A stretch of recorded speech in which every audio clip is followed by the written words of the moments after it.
दस्तक है वो उन लोगों के लिए खासकर है जो एटीएम से पैसा निकालकर खर्च करते हैं।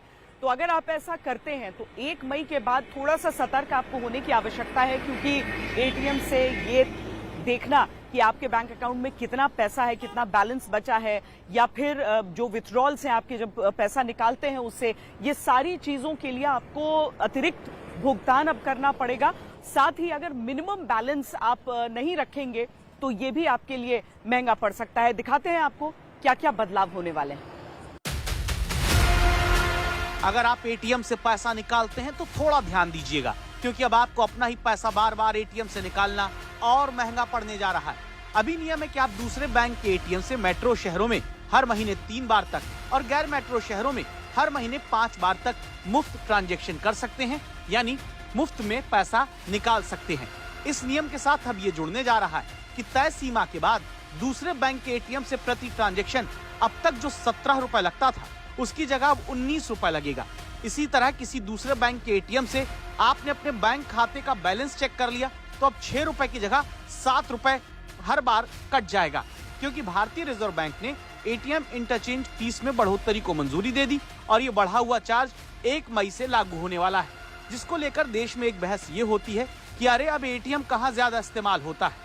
लेकिन वो लोग ये भूल जाते हैं कि ग्रामीण इलाकों, छात्रों के बीच अब भी एटीएम से बार बार सीमित पैसा निकालने का प्रचलन है, जिन्हें अब 1 मई से अपना ही पैसा निकालने के लिए ज्यादा चार्ज देना पड़ेगा।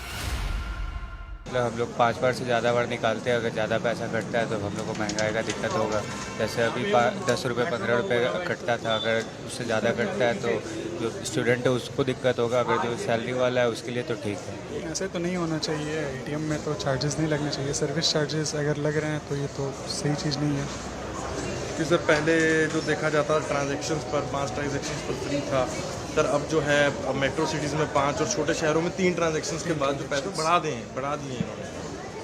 नहीं, ये तो सही चीज़ नहीं है। लोग अगर पैसे कैश नहीं रखेंगे तो बिना कैश का कैसे हो पाएगा? हर जगह तो यूपीआई काम करती नहीं है। मुमकिन है आपको लगे कि ये नियम फेयर नहीं है, आपके हक में नहीं है, लेकिन मिनिमम बैलेंस को लेकर भी बहुत सतर्क रहिएगा, क्योंकि 2019 से 2023-24 के बीच 12 सरकारी बैंकों के आंकड़े को ही देख लें तो मिनिमम बैलेंस मेंटेन न करने की वजह से, यानी कि जो न्यूनतम राशि होनी चाहिए बैंक अकाउंट्स में वो न मेंटेन करने की वजह से लोगों से जो पैसा वसूला गया वो 8,500 करोड़ था, और अब जो नियम में बदलाव हुए हैं ये राशि और ऊपर जा सकती है। आम आदमी जब कहीं बैंक में 2 पैसा जमा करता होगा तो मन ही मन कहता होगा आम आदमी बचाएगा क्या और बैंक वाले निचोड़ेंगे क्या, क्योंकि बैंक ग्राहक से कहते हैं